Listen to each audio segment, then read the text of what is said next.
تو بالکل مجھے لگ رہا تھا، چونکہ میں کرکٹ کھیلی ہے ڈسٹرکٹ لیول پہ، مجھے لگ رہا تھا کہ بہت اچھا ہدف ہے. پھر جو بالنگ شروع کی لاہور قلندر کی جانب سے، پہلے 2-3 اوور ٹھیک نہیں تھے، لیکن جو بریک تھرو دیا حفیظ نے، اس کے بعد تو پھر ہم نے ان کو دیکھیں پروفیسر نہیں کیا جو کچھ کیا. حفیظ اگر آپ اس کی بیٹنگ لائن میں دیکھ لیں، اس کے سکور کو دیکھ لیں، آپ کی ٹیم کو لاہور قلندرز کی، بلکہ میں اپنی ٹیم بھی کہہ دیتا ہوں اس کی ٹیم کو اگر سنبھالا دیا تو پروفیسر حفیظ نے دیا، جن کو پروفیسر کے نام سے مخاطب کیا جاتا ہے. اسی طرح اگر بالنگ لائن کی طرف چلے جائیں تو وہاں بھی پروفیسر نے بڑا ساتھ نبھایا. اس طرح ہے. بات یہ ہے کہ آپ ٹھیک کہہ رہی ہیں کہ لاہور قلندرز کی کارکردگی بہت اچھی ہے، لیکن آپ ملتان سلطان کو پیچھے نہیں چھوڑ سکتے نا. دیکھیں ہماری ملتان سلطان اگر ہاری ہے تو وہ صرف لاہور قلندر سے ہی ہاری ہے. پچھلا میچ بھی وہ لاہور قلندر سے ہاری ہے، اور ایک یہ دوسرا میچ ہے وہ بھی لاہور قلندر سے ہاری ہے. جو میچ پہلے بھی ملتان سلطان پورے راؤنڈ میں ہاری ہے، تو ایک ہی میچ لاہور قلندر سے ہاری ہے. فائنل بھی ہم نے ان کو ہرایا ہے. تو انشاءاللہ تعالیٰ آگے بھی جب ٹورنامنٹ پی ایس ایل 8 آئے گا تو اس میں بھی ہم ان کو بالکل بتائیں گے کہ لاہور قلندر جو ہے بہت شاہد سفرہ صاحب آغاز میں تو بڑا سیٹسفائیڈ ہوں گے کہ یہ تو ٹیم ایسے ہی ہے. بالکل یہ کہ 100-125 پہ نہیں. دیکھیں لاہور قلندر کی جو بالنگ لائن تھی اس پہ سب کو تھا، اور ٹارگٹ کا یہ تھا کہ 160-65 تک، جس طرح ملتان سلطان کے کیپٹن بھی کہتے تھے کہ 160-165 تک اگر ٹارگٹ ہوگا تو ہم اس کو اچیو کر لیں گے اور آسان ہوگا. لیکن لاہور قلندر کی جو بالنگ لائن ہے وہ سٹرونگ تھی، اس کو مد نظر رکھتے ہوئے یہ بات کی. حالانکہ 200 تک، 190 تک، 195 سکور، 200 اور اس سے بھی زیادہ تک ہوتے رہے، ٹارگٹ دیا جاتا رہا، لیکن اس کو بھی چیز کرتے رہے. ہم بات کر لیتے ہیں صرف فائنلز کی. مزیدار میچ تھا. شائقین کرکٹ کی آمد دیکھیں، گیٹ پر رش دیکھیں، وہ آپ کوویڈ لاہوریوں کی وجہ سے نہیں، وہ ون سائیڈڈ تو جا کے اسٹیڈیم میں بنا نا. لوگ دیکھنے آئے تھے، لوگ کرکٹ کو دیکھنے آئے تھے. لوگ ون سائیڈڈ یا کسی ٹیم کا یہ نہیں تھا. ٹھیک ہے لاہور کو سپورٹ کرنے کے لیے نکلے. آپ پچھلا دیکھیں لاہور قلندر کا جو میچ تھا اس میں بھی لاہوریے بڑی تعداد میں. اس کی کیا وجہ ہے کہ لاہور سے اس طرح کے انٹرٹینمنٹ کے ایونٹ جو ہیں وہ ہم لوگ اس سے نکل چکے ہیں، ہے ہی نہیں کچھ ایسا. دیکھیں اب ہارس اینڈ کیٹل شو آ رہا ہے، اس میں بھی دیکھیے گا لوگ کس طرح نکلیں گے. بات یہ ہے، میں مبارکباد دیتا ہوں، آپ مایوس نہ ہو. جس طرح سائی صاحب ابھی سال پہلے بیٹھ کے کہہ رہے ہیں کہ پی ایس ایل 8 جو ہے اللہ کرے ملتان سلطان اور لاہور قلندر دوبارہ آمنے سامنے ہو اور ہم بھی یہاں پہ اور بھی اس پہ بات کریں. ہمیں یہ خوشی ہے کہ کرکٹ واپس آ رہی ہے. آسٹریلیا ٹیم جو ہے دیکھیں 24 سال کے بعد پاکستان لینڈ ہو چکی ہے، ان کے میچز ہیں.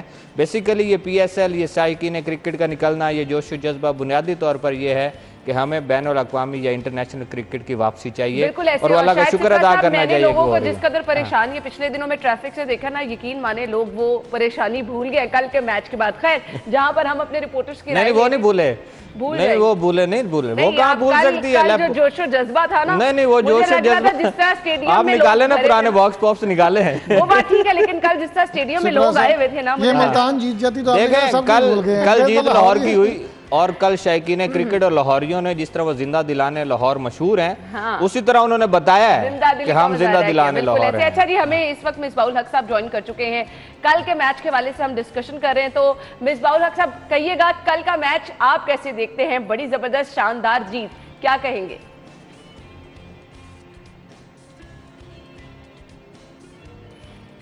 جی مصباح الحق صاحب، آپ تک آواز آ رہی؟ لاہور قلندر کو کافی لمبا انتظار تھا، لیکن جس طریقے سے لاہور جیتا ہے، اور اسپیشلی سیریسنس کا اندازہ وہیں سے ہو گیا تھا جب انہوں نے شاہین شاہ کو کپتان بنایا اور ایک پورے مائنڈ سیٹ کے ساتھ آئے کہ اس دفعہ ہم کچھ اسپیشل کرنا چاہتے ہیں. جو پہلی پریس کانفرنس ہی تھی کہ شاہین کو بنانے کا مقصد ہی یہ ہے کہ ہماری ٹیم کی باڈی لینگویج، فائٹنگ اسپرٹ، ہم اس کو چینج کرنا چاہتے ہیں. تو from that day the moment یہ لاہور کی ٹیم اتری ہے گراؤنڈ میں اور انہوں نے جس طریقے سے پرفارمنس سٹارٹ کی، آئی تھنک ونڈرفل. بہت بہت مبارک ہو لاہور قلندرز کو، شاہین کو.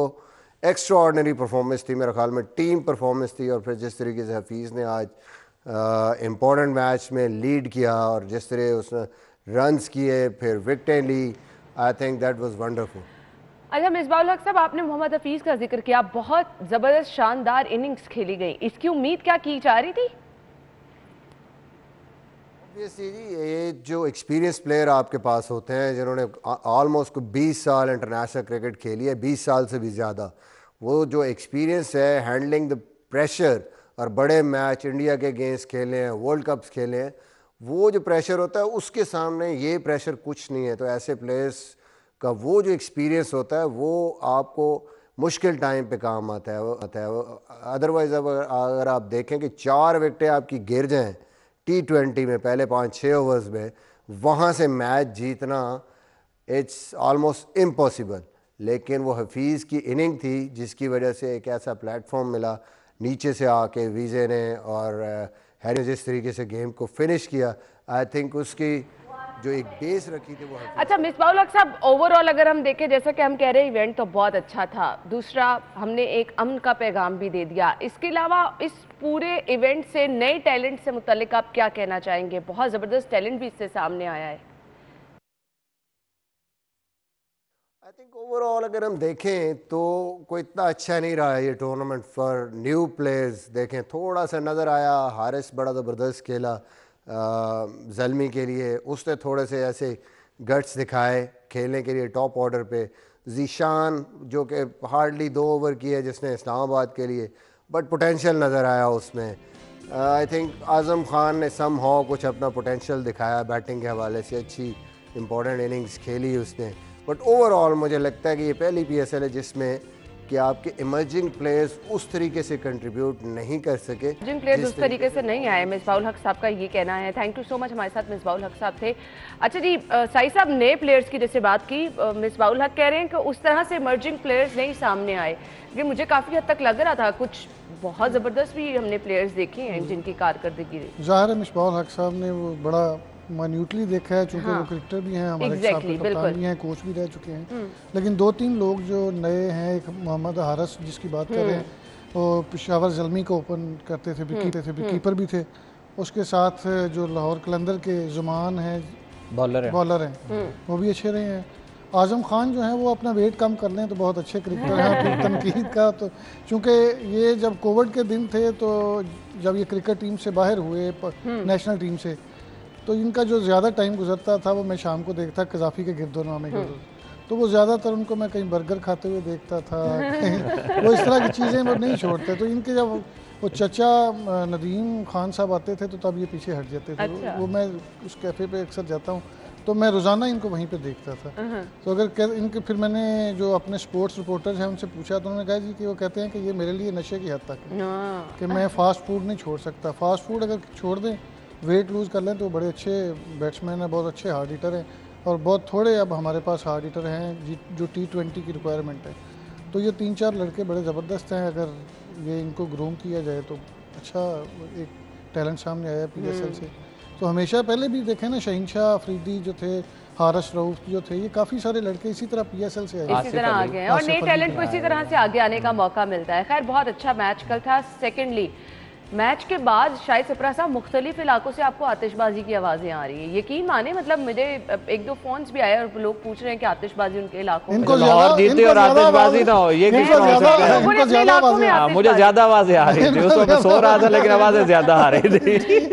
یعنی آپ نے میچ چھوڑا کیونکہ سعید صاحب کا قذافی اسٹیڈیم کے نزدیک گھر ہے, اس لیے ان کو آوازیں آ رہی تھی. میرا ذرا دور پانی پہنچ رہی تھی. میں تو قذافی اسٹیڈیم سے دور دراز دیکھیں بنتی ہیں سیلیبریشنز بنتی ہیں, اس کو جس طرح آمد تھی شائقین کرکٹ تھی, پھر اسی طرح اس کا آتش شکر کرے آتش بازی ہوئی, لیکن لاہوری تو فائرنگ تک بھی چلے جاتے ہیں, ہوائی جو کہ نہیں ہونی چاہیے. بالکل بالکل, تو منانا چاہیے, اور خوشی منائی انہوں نے, اور ٹھیک طریقے سے بھی منائی. دیکھیں لبرٹی میں جو جشن ہوا, اور اچھا میں انتظامات پہ بھی آ جاؤں, ہمیں پولیس کو بھی کریڈٹ دینا چاہیے, قانون نافذ کرنے والے اداروں کو دینا چاہیے, کمشنر DC ہمارے, اس کے ساتھ ڈسٹرکٹ گورنمنٹ کی جتنی انتظامیہ ہیں, ہو جاتا پوری مشینری آپ کی لاہور کی متحرک. دیکھیں ہم لوگ ٹریفک کو اپنی دوسری سائڈ پہ رکھتے ہیں, ٹریفک بلاک ہونا وہ بھی ایک ضرورت تھی, سیکیورٹی کی بنیاد پر کیا جاتا تھا. ادروائز کسی کو کیا ضرورت تھی کہ آپ شاہراہوں کو بند کر کے لوگوں کو پریشانی میں ڈالیں. ہمیں ان تمام اداروں کو بھی یہ کریڈٹ دینا ہوگا کہ یہ تقریباً 1 ماہ تک 20-22 دن تک یہ چلتا رہا ایونٹ. اس دوران مسلسل سیکیورٹی انتظامات کو دیکھنا, ٹریفک کی روانی کو برقرار رکھنا, دیگر معاملات کو دیکھنا, جس میں ڈسٹرکٹ گورنمنٹ بھی آپ کی ہے, آپ کی پولیس بھی ہے, دیگر قانون نافذ کرنے والے ادارے بھی ہیں, آپ کی پنجاب گورنمنٹ بھی ہے. تو میرے خیال میں یہ ان کو بھی خراج تحسین پیش کرنے کا وقت ہے کہ ایک خوبصورت ایونٹ جو کہ لاہور میں ہوا اور لاہوریوں کو پھر اس کی خوشی جو ہے وہ دوبالا بھی ہوئی, دگنا بھی ہوئی کہ وہ چیمپئنز بھی بن گئے. تو اس پر میرے خیال میں یہ دونوں کو, لاہوریوں کو بھی آپ خراج تحسین پیش کریں کہ انہوں نے اس کو برداشت بھی کیا اور میں نے بھی کیا برداشت, مجھے بھی آپ خراج تحسین پیش کریں گے. چلیں جی, بریک کا کہا جا رہا ہے. مجھے یہ جشن تو میرے خیال سے نیکسٹ PSL تک 8 لاہوریے مناتے ہی رہیں گے اور یاد بھی رکھیں گے کل کے میچ کو. ہم نے فی الحال بریک لینی ہے, جوائن کریں گے آپ کو ایک بریک کے بعد.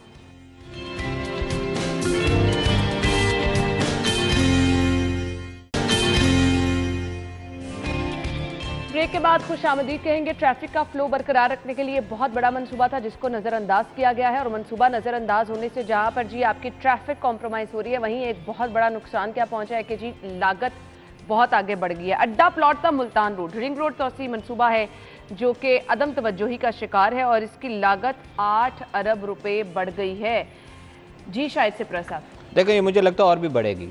بیسیکلی اس میں قانونی پیچیدگیاں بہت زیادہ ہیں. نہ ہی سمجھے پھر یہ ہوگا بھی نہیں. میں اب نہ تو نہیں کہتا کہ اس کو مکمل ہونا چاہیے. دیکھیں اس کے اڈا پلاٹ سے لے کر اگر ملتان روڈ اس کو جا کے آپ لنک کرتے ہیں تو پھر اس کا فوائد زیادہ میسر ہو سکیں گے. مطلب اگر کوئی ہربنس پورا سائڈ سے یا اس سائڈ سے کوئی اگر رنگ روڈ اس نے ٹھوکر نیاز بیگ یا ملتان روڈ ٹریول کرنا ہے یا ڈائریکٹ بابو صاحب موٹر وے پہ آنا ہے تو یہ اس کو فائدہ ہوگا.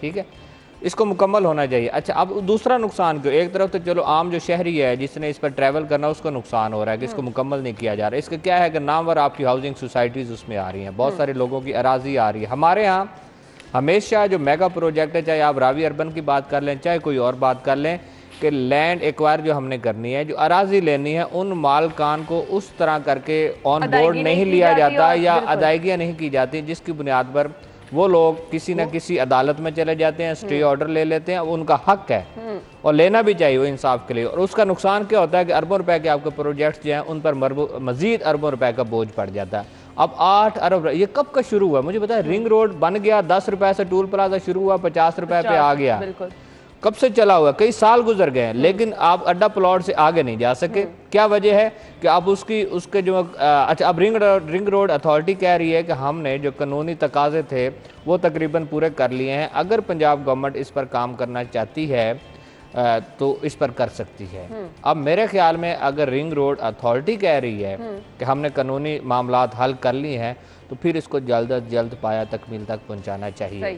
جس طرح شاہکام چوک پر کام ہو رہا ہے, اگر شاہکام چوک بن جاتا ہے اور اس کے ساتھ یہ رنگ روڈ جو ہے آلموسٹ اس کے قریب سے گزرنی ہے, اگر یہ مکمل ہو جاتا ہے تو پھر میرے خیال میں بہت سارے لوگوں کو 8 ارب روپے لاگت ہے, آپ کہہ رہے ہیں اس سے زیادہ, تو یہ پیسے آئیں گے کہاں سے؟ ہماری جیبوں سے جائیں گے اور کہاں سے آئیں گے. 8 ارب بڑھ جائے گی. بیسک تو 10 ارب تھی جو 2 سال پہلے وزیر اعظم صاحب کی موجودگی میں یہ ایگریمنٹ بھی ہوا تھا ایک کمپنی کے ساتھ.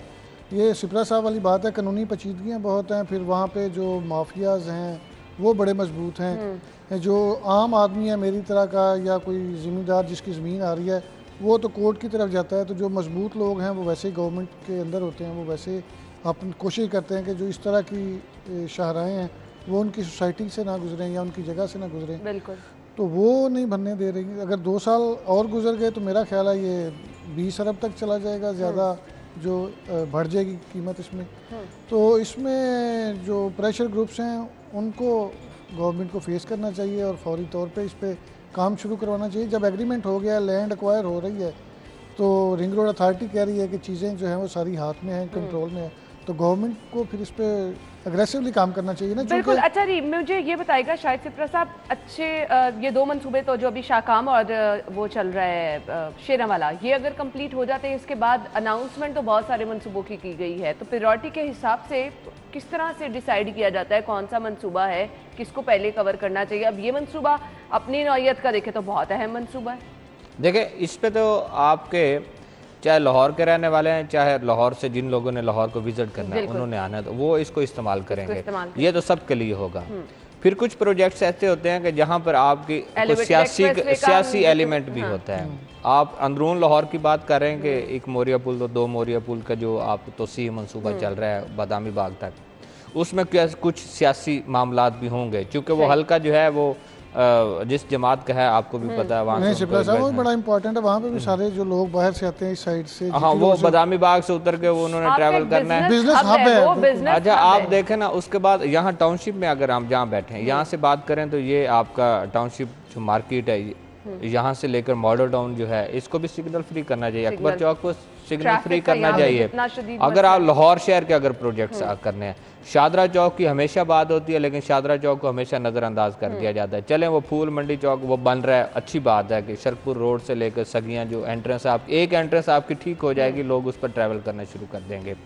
یہ میگا پروجیکٹس بنائے اس لیے جاتے ہیں کہ عوام کو سہولیات دی جا سکے، ان کو ٹریول کرنے میں یا کسی دوسری جگہ اگر جانا ہے تو ان کو آسانی ہو، اور پنجاب گورنمنٹ پھر اس میں بعد میں تختیاں لگا کر سیاست بھی کرتی ہے اور ان کو الیکشن میں اس کا فائدہ بھی ہوتا ہے۔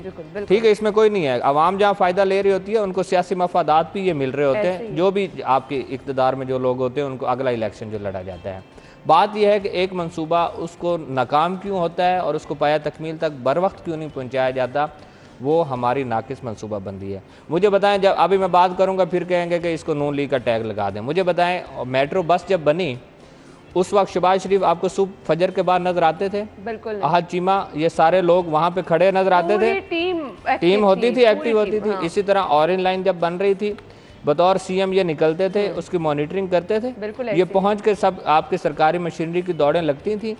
بیسیکلی مقصد یہی ان کے جانے کا مقصد یہ ہوتا ہے کہ میں اس کو خود مانیٹر کر رہا ہوں، میں چیف ایڈمنسٹریٹر ہوں، اس کو جلد از جلد مکمل کرنا۔ حالانکہ اس میں بھی ہے اورنج لائن میٹرو ٹرین کے ٹریک کو کسی کا گھر بچانے کے لیے تبدیل بھی کیا گیا، یہ ہوتا ہے سیاسی طور پر ہوتا ہے، کئی جگہوں پہ تبدیل کیا گیا، کہیں کسی کی پراپرٹی کو بچایا بھی گیا، لیکن کیا ہوا الٹیمیٹلی منصوبہ بن گیا۔ اس کی کیا وجہ تھی کہ ایک بندہ بطور ایڈمنسٹریٹر اس کو فالو کر رہا تھا، پھر اس میں آنا یہ بات آ جائے گی لاہور قلندر کی اور ملتان سلطان کی۔ اب وزیر اعلیٰ صاحب کا زیادہ فوکس ہے ڈی جی خان پہ، سارے فنڈز جا رہے ہیں ڈی جی خان میں، ڈی جی خان میں جن چیزوں کی ضرورت نہیں ہے وہ بھی وہیں پہ جا رہی ہیں، سیاسی مقاصد کے لیے یہ سارا کچھ ہو رہا ہے۔ لاہور بیسیکلی آپ کا پورے پاکستان کا فیس ہے، یہاں پہ روزانہ کی بنیاد پہ لاکھوں لوگ آتے ہیں جو یہاں سے جو تاجر برادری ہے وہ ساری یہاں سے خرید و فروخت کرتی ہے، یہاں پہ آپ کی ٹریولنگ بہت زیادہ ہے، انٹرنیشنلی بہت زیادہ یہاں پہ آپ کے سیاح آ رہے ہوتے ہیں،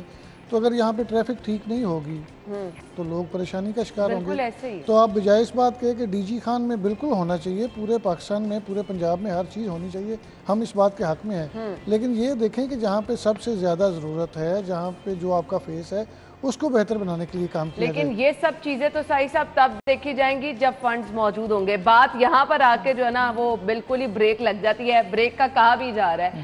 جی تو ناظرین ہم نے ایک بریک کی طرف جانا ہے، بریک لیں گے، بریک کے بعد اگلی خبر ہم نے ڈسکس کرنی ہے۔ غیر اسکول اکیڈمیز کی رجسٹریشن کی تاریخ میں توسیع کر دی گئی ہے، جتنی مرضی توسیع کر دی جائے میرے خیال سے یہ وہ چیز ہے جو کہ کنٹرول نہیں ہو پا رہی، ہر گلی محلے میں آپ کو اسکول اکیڈمی ایک چھوٹے سے گھر میں بنی نظر آ رہی ہے، تو یہ توسیع کب تک کی ہے، اس سے کیا ہوگا، اس پہ بات کر لیتے ہیں، بریک کے بعد آئیں گے ہمارے ساتھ رہیے گا۔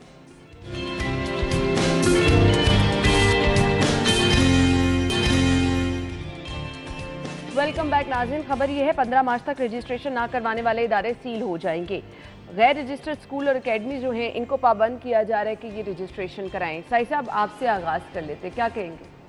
جب گورنمنٹ آئی تھی تو انہوں نے کہا کہ تعلیمی معیار جو ہے وہ بہتر بنانے کے لیے جو گورنمنٹ کے اور پرائیویٹ اسکولز کی ایجوکیشن ہے وہ ایک طرح کی جائے گی، پھر اس کے بعد اب تک دیکھ لیں جو ہوا ہے اس میں، تو یہ بڑی اچھی بات ہے کہ جتنے بھی اسکول کالجز یا اکیڈمیز جو ہر گلی میں کھلی ہوئی ہیں ان کو رجسٹرڈ تو ہونا چاہیے نا، جو ایجوکیشن بورڈز ہیں یا جو ہماری یہاں پہ کور ٹیم ہے اس کو پتہ تو ہونا چاہیے، سسٹم کا حصہ بننا چاہیے۔